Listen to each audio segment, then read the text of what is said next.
الفاتحة. أعوذ بالله من الشيطان الرجيم. بسم الله الرحمن الرحيم.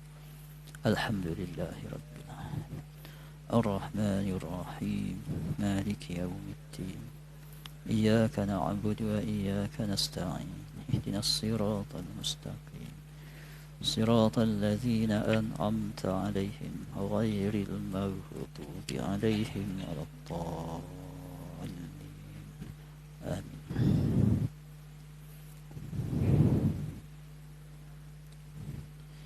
بسم الله والحمد لله نحمده ونستعينه ونستغفره ونعوذ بالله من شرور أنفسنا ومن سيئات أعمالنا من يهده الله فلا مضل له ومن يضلله فلا هادي له أشهد أن لا إله إلا الله وأشهد أن محمدا عبده ورسوله وأرسله بالهدى ودين الحق يظهره على الدين كله ولو كره المشركون.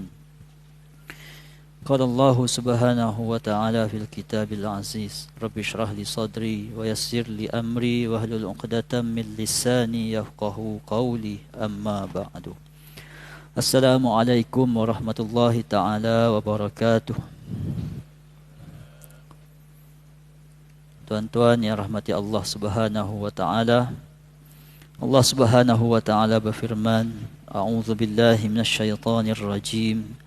Walladzina la yad'una ma'allahi ilahan akhar wa la yaqtuluna an-nafsa allati harramallahu illa bil haqq wa la yaznun wa man yaf'al dzalika yalqa athama. Shadaqallahul azim. Dan juga mereka yang tidak menyembah sesuatu yang lain selain Allah dan tidak membunuh jiwa yang diharamkan, Allah membunuhnya. Dan juga mereka yang tidak menyembah sesuatu yang lain selain dari Allah dan tidak membunuh jiwa yang diharamkan Allah untuk membunuhnya, kecuali dengan jalan yang hak, yang dibenarkan oleh syarak, dan tidak pula berzina. Dan sesiapa melakukan yang demikian akan mendapat balasan dosanya. Al-Furqan ayat 68 merupakan sambungan daripada ayat-ayat awal yang kita bacakan sebelum ini, yang bermula daripada ayat yang ke-63. Kita tengok satu round.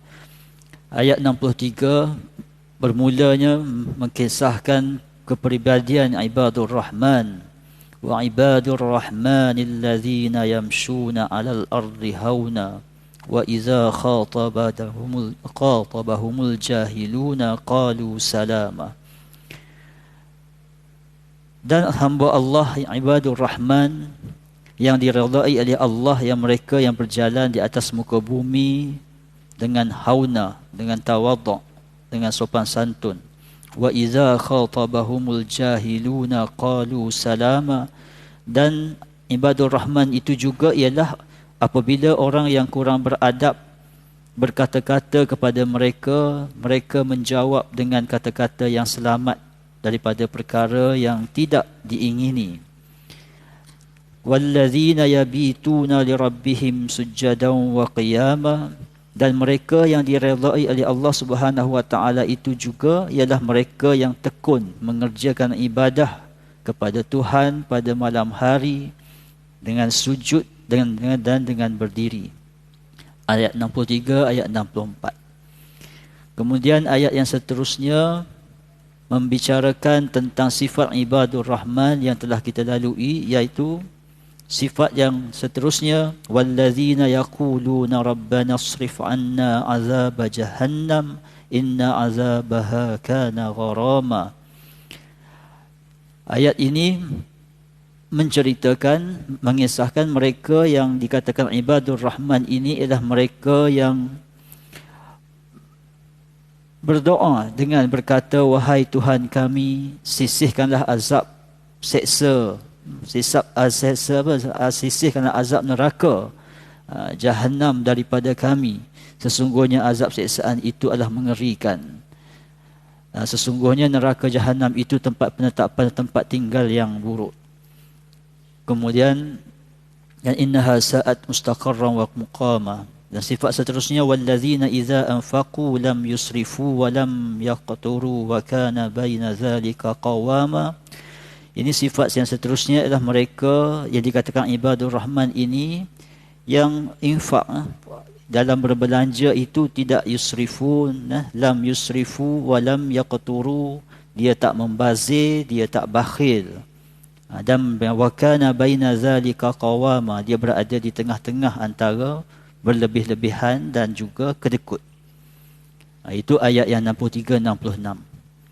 Ayat yang ke-67 kita revise baliklah, takut dah lupa. Ayat 67 diikuti sifat-sifat hamba Allah Subhanahu wa taala yang dikatakan ibadur rahman tadi, ialah mereka yang bila berbelanja itu tidak membazir, tidak berlebih-lebihan, dan tidak pula mereka ini kedekut bakhil. Dan mereka ini berbelanja di antara tengah-tengahnya itu. Kemudian barulah masuk pada ayat yang kita bacakan dalam sesi yang lepas. Wallazina la yad'una ma'allahi ilahan akhar wa la yaqtuluna an-nafsa allati harrama Allahu illa bil haqq wa la yaznun wa man yaf'al dhalika yalqa athama. Yang mana ayat ini mereka yang dikatakan ibadur rahman tidak menyembah sesuatu yang lain selain dari Allah. Dan yang kedua, wala yaqtuluna an-nafsa allati harramallahu illa bil haqq, dan mereka ini tidak membunuh jiwa yang diharamkan oleh Allah melainkan dibenarkan oleh syarak. Wala yaznun, dan mereka tidak berzina. Wa man yaf'al dzalika yalqa athama, dan tidak pula berzina ini mereka yang melakukan sedemikian akan mendapat balasan dosanya. Inilah antara sifat-sifat yang kita telah bacakan sebelum ini. Kita berhenti pada mereka yang tidak menyembah sesuatu yang lain selain daripada Allah Subhanahu wa taala, yakni mereka yang tidak mensyirikkan Allah Subhanahu wa taala dalam sesi yang lepas. Dalam sesi yang lepas kita sentuh bagaimana manusia yang dikatakan ibadur rahman ini dia menjaga akidahnya dengan sebenar-benar akidah. Dia berpegang bahawa segala apa yang berlaku itu datangnya daripada Allah Subhanahu wa taala. Dan dalam sesi yang lepas kita bercerita bagaimana antara perkara-perkara yang boleh membawa kepada gugurnya akidah, sama ada secara terang-terangan kita menyembah berhala, menyembah patung, menyembah matahari, ataupun secara tak terang, tak nampak, tapi kita iktikad ada Tuhan lain. Semua itu membawa kepada syirik.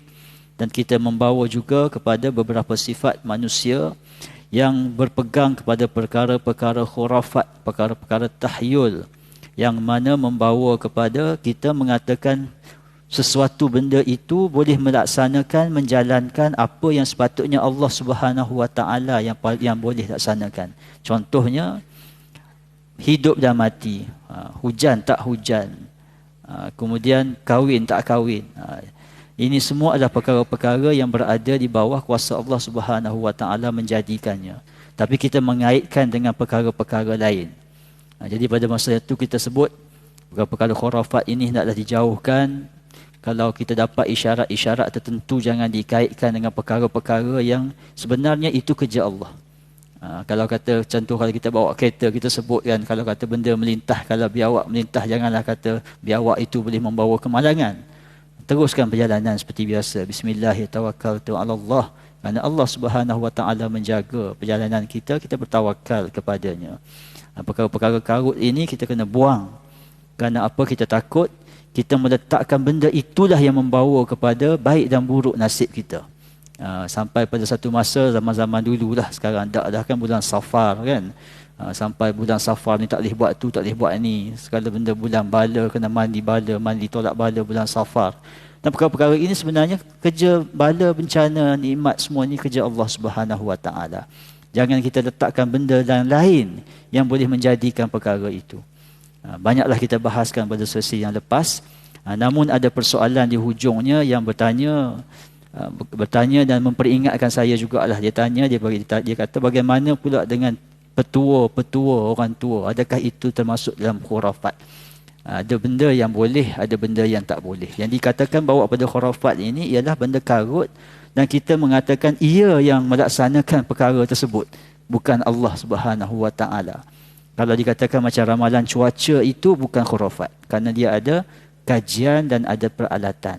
Begitu juga petua-petua orang tua, jangan kata khurafat belaka pula kan. Kalau orang tua kata jangan panjat pokok betik, nanti susah dapat anak kan. Ada dulu orang kata kan. Yang jadi khurafat dan membawa kepada syirik kalau kita yakin bahawa pokok betik itu buat kita tak dapat anak. Tu. Tapi kerana apa? Orang tua cakap dulu ni dia nak suruh kasih, takutlah pokok betik ni kalau panjat-panjat patah kan. Kalau patah tu dalam belakang patah tak dapat anak sungguh lah tuan-tuan. Itu sebabnya. Cuma exaggeration, dia membesar-besarkan tu lebih-lebih sangat. Saya sampaikan, pokok betik ni boleh bawa aku jadi mandul ke? Jadi itu yang menjadikan benda itu jadi khurafat. Tapi kalau sebab sebenarnya itu, kalau kita zaman sekarang ni, straight to the point, bagi tahu jangan panjat nanti patah jatuh dah. Jangan duduk atas bantal, nanti bisul. Itu khurafat ke? Kalau kita kata bantal itulah yang menyebabkan bisul, khurafat lah tu. Sebab apa yang menjadikan bisul itu Allah Subhanahu Wa Taala. Tapi sebab apa orang tua cakap dah tahu bantal kat kepala, duduk dengan punggung. Buat apa kan? Dia tak bagi duduk, takut pecah bantal. Jadi pendekatan kita zaman sekarang ni pun straight to the point. Bagi tahu teruslah. Tolong reti sikit bantal tu letak kepala, bukan duduk. Tapi sekarang pun bantal orang duduk juga kan. Kahwin-kahwin nanti tengok pengantin duduk atas bantal.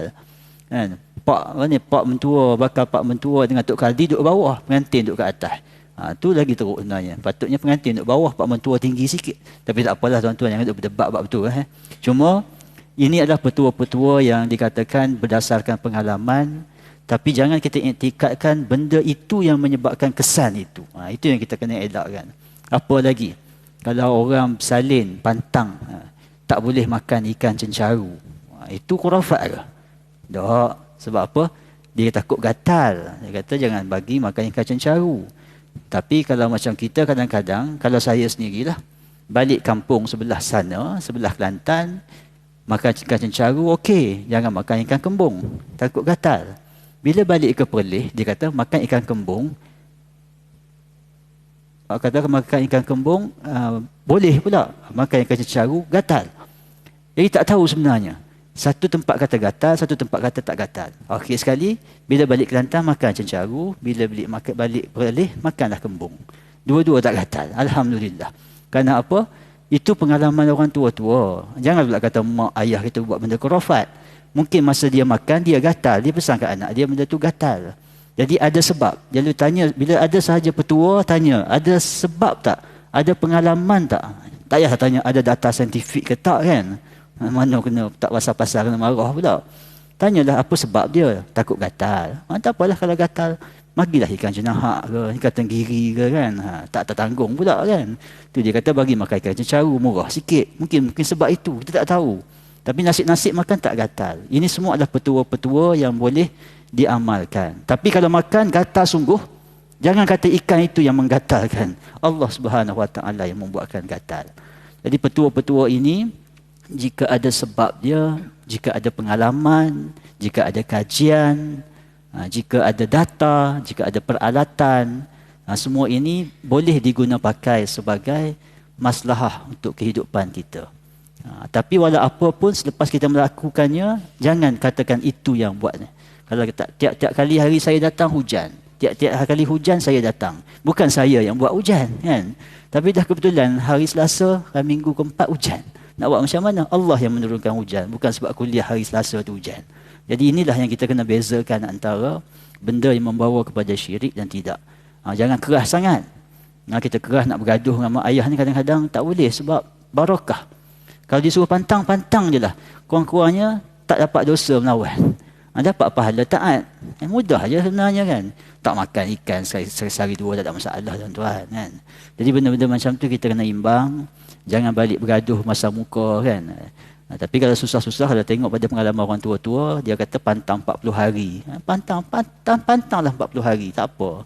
Belakang dia tak apalah nak pergi supermarket pun kan. Tapi bila balik rumah dia diam-diam lah kat katil. Itu cara dia nak dapatkan pahala taat tu. Jadi inilah kita kena bezakan antara benda-benda yang membawa kepada syirik ini. Kalau kita iktikad kita ini mengatakan itu yang menjadikan habis. Walaupun benda itu benda yang saintifik sekalipun pun tak boleh. Ramalan kaji cuaca boleh kerana apa? Kajian saintifik. Tapi bila hujan sungguh, bila diramalkan hujan, ia sebenarnya betul. Tapi kalau kita katakan kerana ramalan orang inilah, dah jadi syirik juga walaupun ada data. Jadi apapun segalanya datang daripada Allah Subhanahu Wa Taala. Itu mudah. Bila kita pegang macam tu, kuatlah kata apa, akidah kita. Jadi itulah tuan-tuan, menyentuh sedikitlah tentang membezakan antara benda yang kita nak cak khurafat dengan benda yang dikatakan sebagai petua-petua. Petua banyak tuan-tuan kan. Jangan kita menafikan semua. Orang lama-lama dia ada pengalaman dia. Yang saya tahu kalau atas highway, kalau double beam tu ada speed trap. Itu betul. Tapi bukan sebab double beam tu polis buat speed trap. Allah menggerakkan polis untuk buat speed trap di hari itu. Mudah aja, bukan sebab lori double beam. Bagi lampu nyala-nyala kan. Itu betul. Itu petua lah tu. Boleh dipakai. Kerana memang terbukti. Kena saman kalau pergi juga. Ada AES berhenti. Sebab apa? Nanti kena 300. Ini semua adalah petua. Itu beza dia. Tapi bukan AES itu yang menghilangkan 300 kita. Bukan. Allah Subhanahu Wa Taala yang angkat rezeki kita. Kerana kita langgar undang-undang. Ya tuan-tuan, kalau kita jelas beza antara perkara itu, kita selamat dunia akhirat. Begitu juga anak-anak kita selamat dunia akhirat kalau mereka yakin apa sahaja mesti datang daripada Allah, dan mesti kita pada Allah kita kembali kepada Allah lah, kepada Allah lah kita kembali, kepada Allah kita datang. Jadi itu semua akan memudahkan kehidupan kita dan anak-anak bila kita yakin dan kuat akidah kita terhadap perkara tersebut. Tuan-tuan rahmati Allah Subhanahu Wa Taala, kita masuk kepada bab yang seterusnya, ayat yang sama. Ayat yang berkaitan dengan yang pertama tadi, bab pertama, bab menyembah tidak lain melainkan Allah Subhanahu Wa Taala. Yang kedua, dikatakan ibadur rahman ialah wala yaqtuluna an-nafsa allati haramallahu illa bil haqq wala yaznun. Ini adalah sifat hamba Allah Subhanahu Wa Taala yang diredai, iaitu mereka yang tidak membunuh, mengambil nyawa manusia lain tanpa hak. Jadi dalam bahal ini, dalam maqasid syariah sekalipun, mengambil nyawa manusia ini adalah antara perkara yang paling, orang kata apa, dilarang dalam kehidupan. Bukan sekadar mengambil nyawa, mencederakan, mengeluarkan darah daripada tubuh badan manusia, semua itu ada hukumannya tersendiri. Dan semua itu diharamkan. Sebagaimana yang kita tengok dalam kisah ketika Sayyidina Uthman dikepung dalam hari fitnah yang berlaku kepada baginda, dan pada hari tersebut baginda menyatakan, faqala anshudukumullahu ata'lamuna anna Rasulullah sallallahu alaihi wasallam qala. Dia kata, dihulurkan kepala dia kata, hai sekalian kamu yang datang kepada aku mau tanya kamu sekalian dengan bersumpah dengan nama Allah, sebab apa? Tidakkah kamu semua mengetahui bahawa baginda Nabi bersabda, la yahillu damu mri'in muslim illa bi ihda salas. Tidak halal darah seorang muslim itu ditumpahkan ke bumi melainkan salah satu dari 3 sebab. Sebab yang pertama apa dia? Zina ba'da ihsan, iaitu berzina dengan sengaja sesudah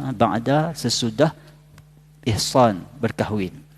Itu perkara pertama yang membuatkan halal darah seorang mukmin diambil, ditumpahkan, nyawanya diambil. Yang kedua iaitu awirtidadu ba'da Islam, ataupun murtad sesudah Islam. Dan sebab yang ketiga, au qatala nafsan bighairi haqq faqutila bih, ataupun membunuh dia seseorang dengan ketiadaan hak, maka dibunuh pula dengan sebabnya, yakni qisas. Jadi untuk kita tahu nyawa seorang manusia ini halal diambil dengan 3 sebab. Yang pertama, dia berzina sesudah kahwin. Kalau belum kahwin, dia tak dihukum rejam sampai mati. Hukumnya sebatan. Tapi kalau kata berzina sesudah kahwin, yakni telah merasai kenikmatan perkahwinan dan dia tetap berzina dengan sengaja. Berzina dengan sengaja. Maka ia dikatakan antara mereka yang halal darahnya untuk diambil. Maka kalau kata dia dihukum rejam sampai mati oleh hakim, itu kena ingat, bukan oleh imam masjid, jangan. Kerana kita bila ada undang-undang, macam mana pun hakim yang menjatuhkan hukuman. Kemudian katalah dihukum rejam sampai mati.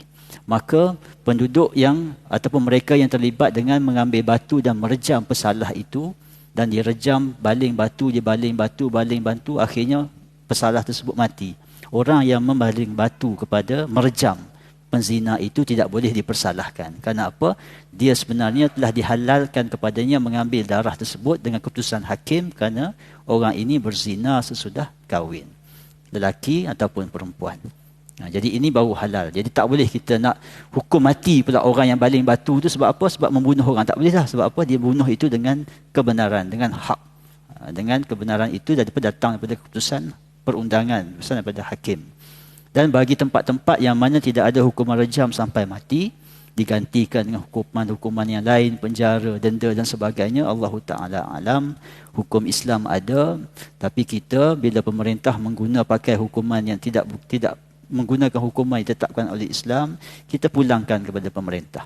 Jangan pula kita panggil pergi buat hukuman rejam itu, kita kena hukuman sivil, kita kena hukum gantung lepas tu. Lepas tu dia kena ada perbezaan. Kata apa, ulil amri kita dah tetap sedemikian.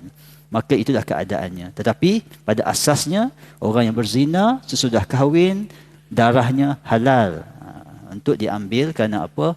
Dia telah melakukan kesalahan yang dihalalkan darahnya untuk diambil ataupun nyawanya untuk diambil. Tuan-tuan dirahmati Allah Subhanahu wa taala.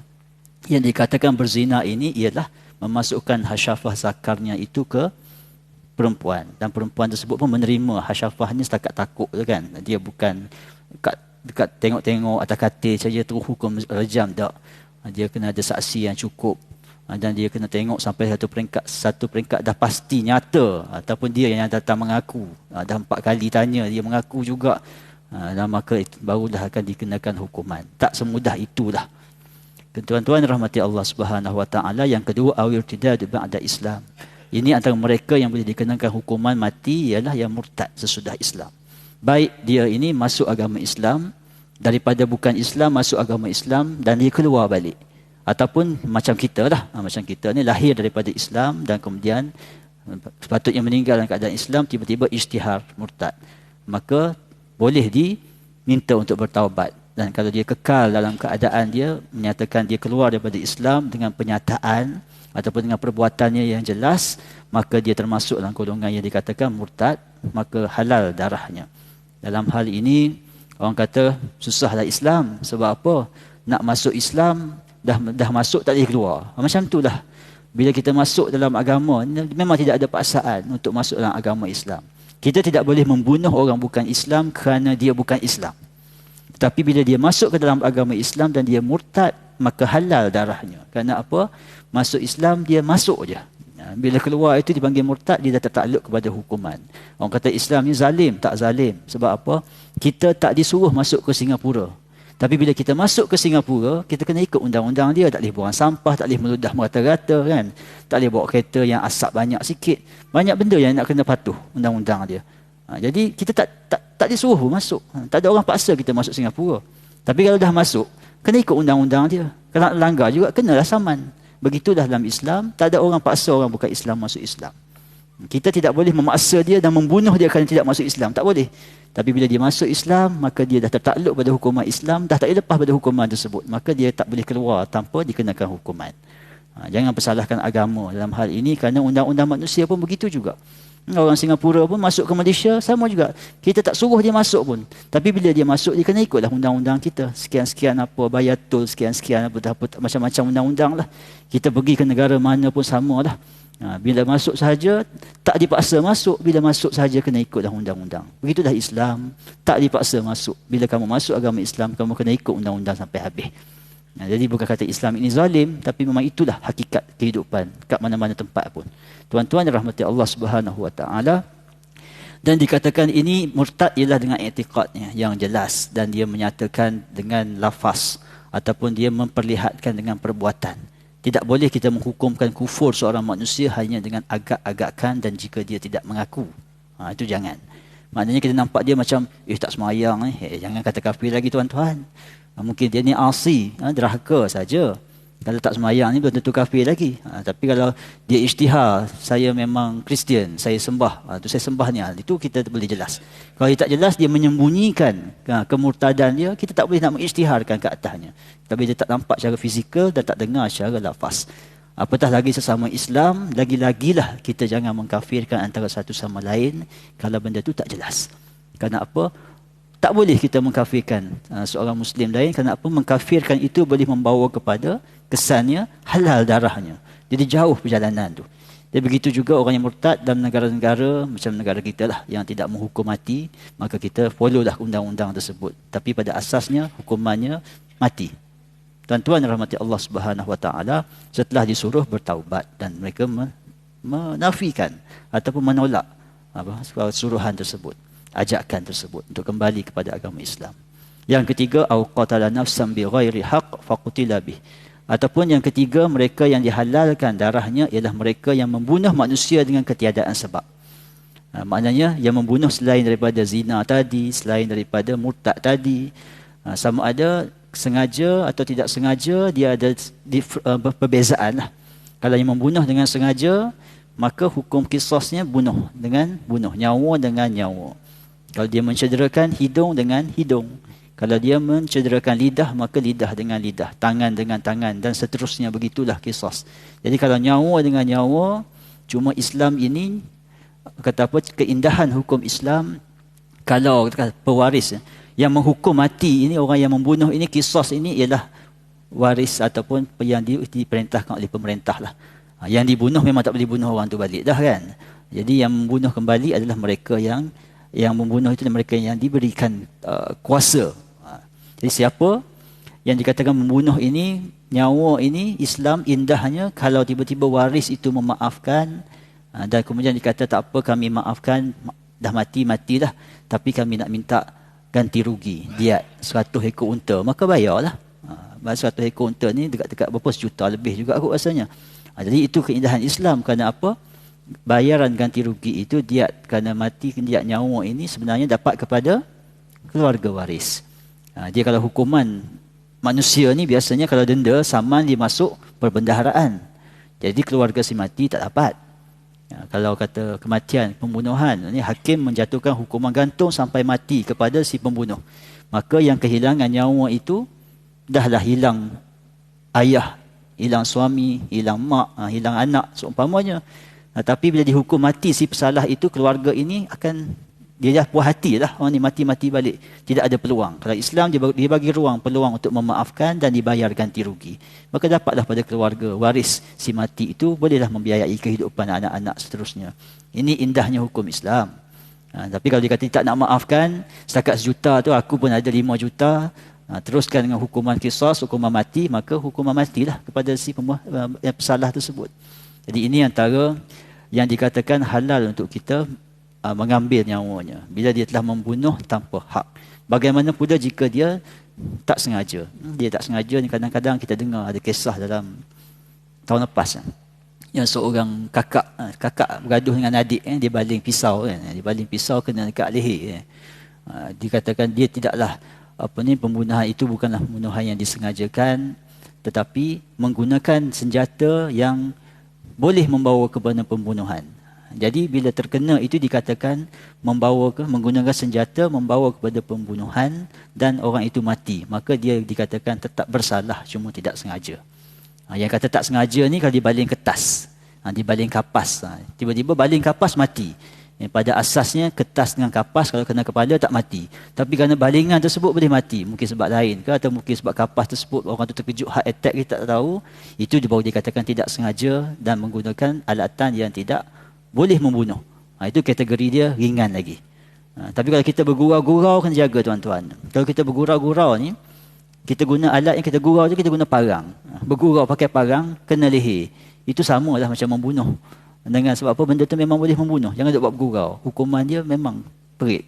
Dan boleh kena qisas atas kita. Kalau kena terpotong tangannya, dia potong tangan balik.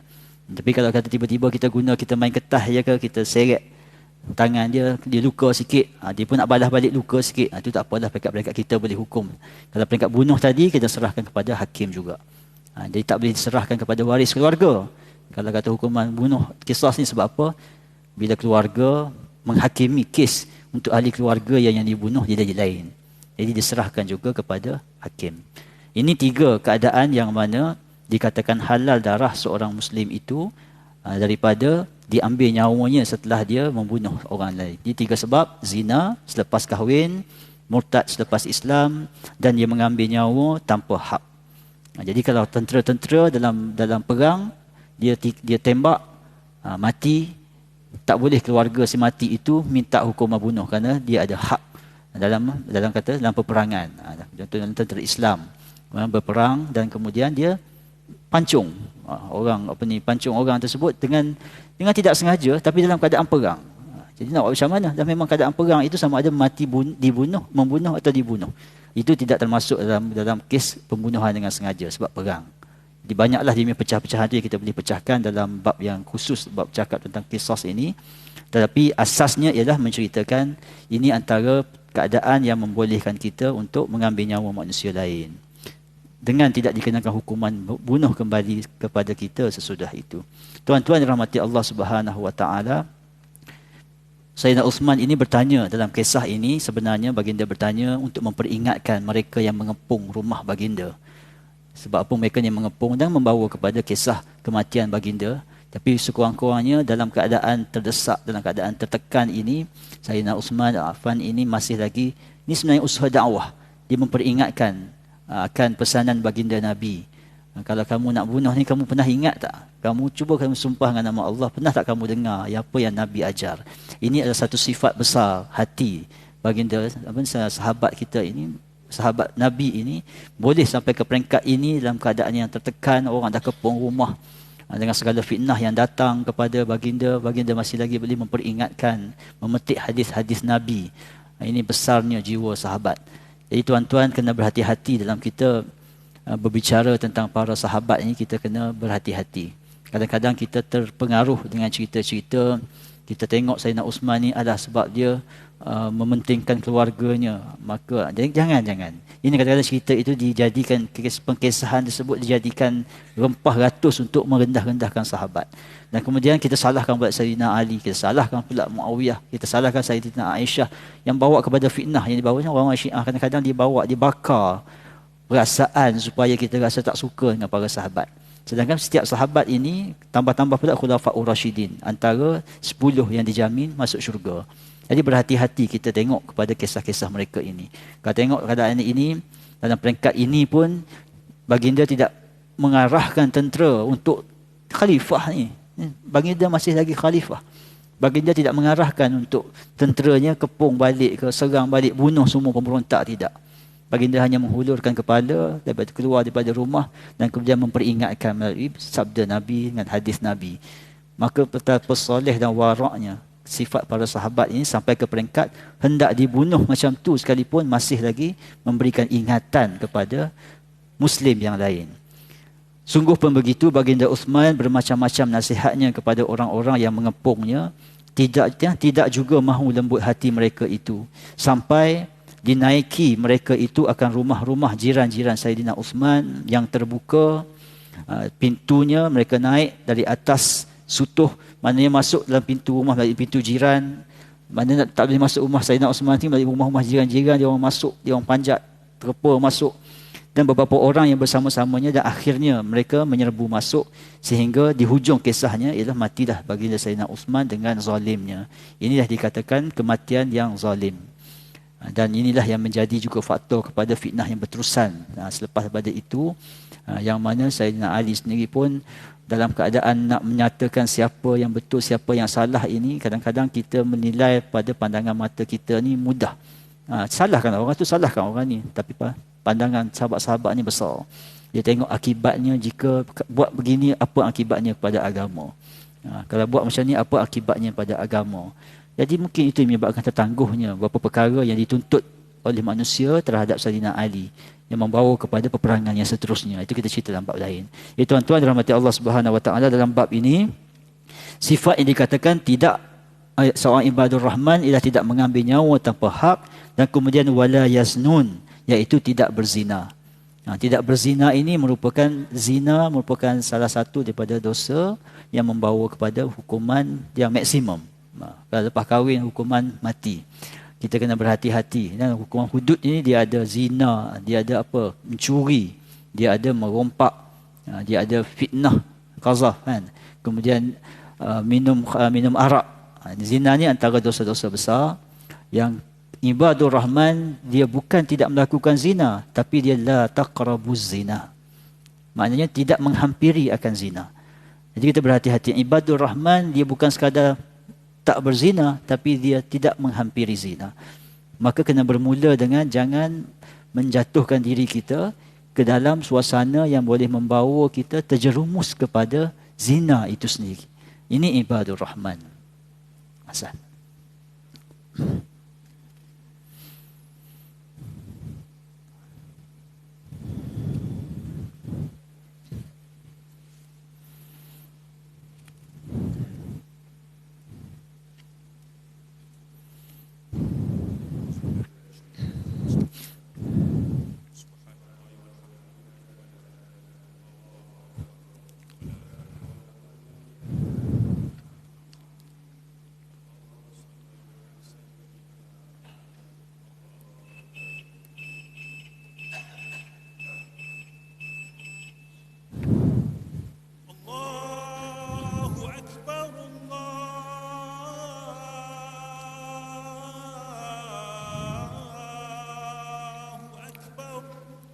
Allahu Akbar.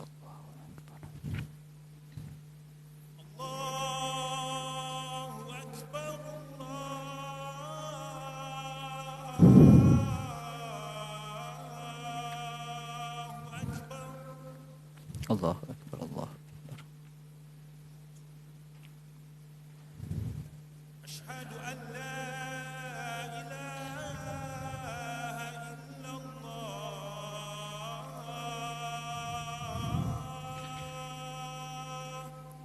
Asyhadu an la ilaha illallah. Asyhadu an la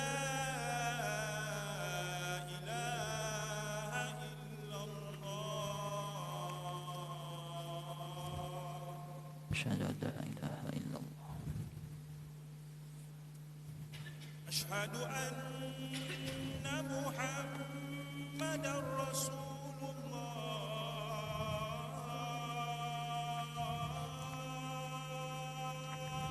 أشهد أن محمدا رسول الله. أشهد أن محمدا رسول الله. أشهد أن محمدا رسول الله. حي على الصلاة.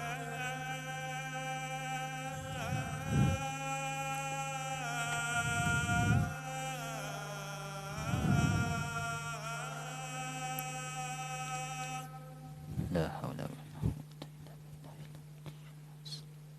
حي على الصلاة.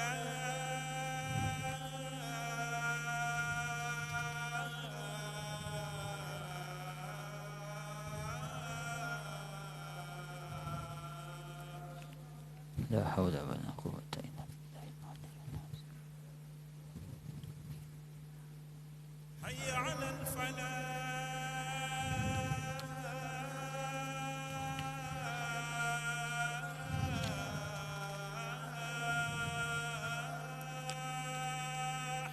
لا حول ولا قوة. حي على الفلاح.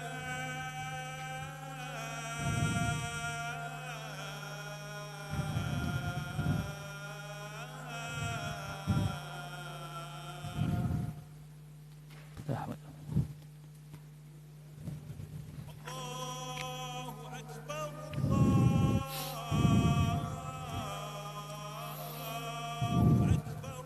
الله أكبر. الله أكبر.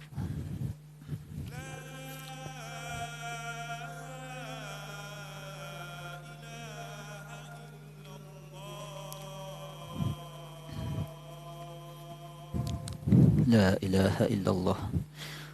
اللهم صل على سيدنا محمد وعلى آل سيدنا محمد. اللهم رب هذه الدعوة التامة الصلاة والشرف والجاه والبعث والشرف. Baik tuan-tuan, Islam menjaga agama dan akidah kerana itulah Islam mengharamkan syirik. Islam menjaga jiwa kerana itulah Islam mengharamkan pembunuhan. Islam menjaga kehormatan dan keturunan, maka kerana itulah Islam mengharamkan perzinaan dan tidak menghampiri perkara yang menjerumus kepada zina. Sabda Nabi baginda sallallahu alaihi wasallam, ala la yakhluna rajul bimra'atin illa kana thalithuhuma syaitan. Baginda berpesan kepada kita, tidaklah tinggal di tempat sunyi yang tiada orang oleh seorang lelaki ajnabi dengan seorang perempuan, melainkan adalah yang ketiga bersama-sama keduanya itu adalah syaitan. Inilah pesanan baginda Nabi kepada kita, ini untuk menjauhi zina. Zina ini dah kemuncak habis dah. Tapi Nabi pesan ini, tidak tinggal di tempat sunyi, ada orang lelaki, ada orang perempuan yang halal kahwin. Maka yang ketiganya itu, yang bersama-sama kedua itu adalah syaitan. Jadi ini yang kita kena cari jalan nak jauhkan diri. Kalau dulu, saya pesan, kalau dulu benda-benda ini berlaku secara fizikal. Kita nampak lelaki dan perempuan, ada lelaki, ada perempuan, dan yang ketiganya itu syaitan lah tu, kita nampak. Tapi sekarang bagaimana? Sekarang ini kita tak nampak dia duduk dalam bilik berdua. Tak nampak. Kita tak nampak dia duduk atas motor berdua. Kita tak nampak duduk dalam kereta berdua. Tapi dia duduk dalam bilik, seorang dekat Malaysia, seorang dekat Jepun. Tapi melalui gadget. Kemudian dia berbicara. Dan kemudian bertukar-tukar suara. Bertukar-tukar gambar.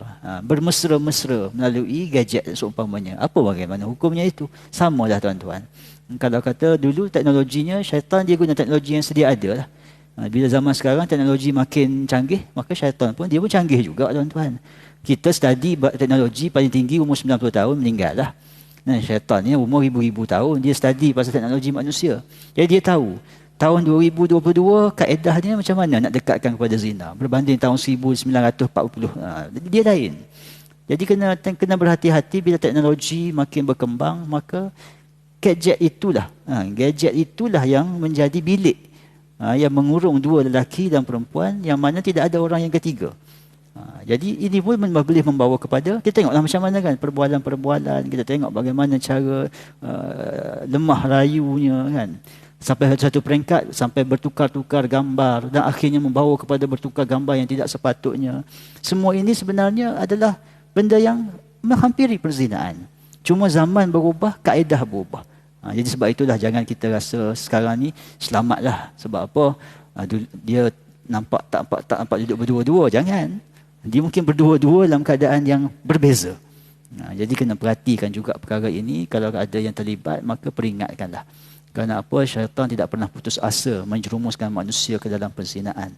Dan bila dah berlakunya perkara-perkara ini, zina hati, zina mata, zina lisan, maka hati semakin hitam.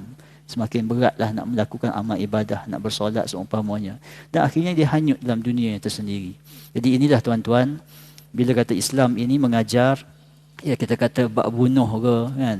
Orang kata dulu bunuh pakai pedang, sekarang bunuh pakai pistol kan. Kalau dulu orang kata apa, langgar dengan kereta kuda, sekarang langgar dengan kereta Ferrari. Sebab itu jugalah zina. Kalau dulu zina secara fizikal, takrab yang menghampiri zina secara fizikal, sekarang ini mungkin secara maya. Jadi walau apa pun kita kena banyakkan doa kepada Allah Subhanahu Wa Taala agar apa pun yang datang kepada kita, kemudahan yang ada itu tidak membawa kepada semakin rosaknya akan ummah. Dan kalau kata terjebak juga, maka cepat-cepatlah bertaubat kepada Allah Subhanahu Wa Taala, kerana tak kira dengan cara apa sekalipun, Islam ini melihat kepada punca. Kan? Dengan apa sekalipun, kalau ia membawa kepada perkara itu, maka dosanya tetap sama. Walau dikatakan dulu tak berjumpa, sekarang dulu berjumpa fizikal, sekarang tak jumpa fizikal, tapi dosanya tetap sama. Kerana apa? Benda yang dibuat itu benda yang sama. Jadi berhati-hati tuan-tuan. Zaman boleh menipu kita, dan jangan kita tertipu dengan zaman. Semakin canggih kita rasa, rupanya semakin jauh kita masuk ke dalam hasutan syaitan yang direjam. Itulah tuan-tuan untuk hari ini sedikit sebanyak kita nak berpesan kepada sahabat-sahabat sekalian, jangan membunuh. Jangan berzina. Kalau membunuh pun jangan membunuh tanpa hak, dan jangan berzina dan jangan menghampiri zina. Itu adalah sifat ibadur rahman. Maka bila ibadur rahman, bila Allah redha akan kita tak melakukan perkara-perkara tersebut, maka mudahlah segala benda yang kita nak buat tu akan jadi mudah belaka. Semayang jadi mudah, baca Quran semua jadi mudah, kerana Allah dah redha. Bila kita buat saja benda yang dikatakan jangan buat, maka segala-galanya jadi berat. Berbeza antara orang yang hatinya bersih dengan hatinya berkarat. Ini tuan-tuan, terima kasih banyak-banyak. Kita jumpa lagi dalam sesi yang seterusnya, mungkinlah selepas Ramadan lah kot. Okay, selamat menyambut bulan Ramadan. Perbanyakkanlah puasa-puasa sunat sepanjang bulan Syaban ini. Jangan tunggu 16 Syaban baru nak tanya, Ustaz, 16 Syaban ke atas ni haram puasa kan? Selalu soalan tersebut timbul lah. Tapi kita tanya, 1 Syaban tak puasa juga kan. Kita awal-awal ni puasa dulu. Yang kerja-kerja ni kita bahas lain. Jadi kadang-kadang kita, kalau mana yang berhutang puasa, yang muslimat-muslimat yang masih lagi berbaki puasa tu, habiskan cepat-cepat. Yang laki-laki ni pun banyak biasakan diri kita. Sebagaimana kita mempersiapkan baju raya kita, menjelang 2 Ramadan, baju raya dah siap. Jadi apa salahnya 5 Syaban, persiapan Ramadan dah siap. Macam tu cara je.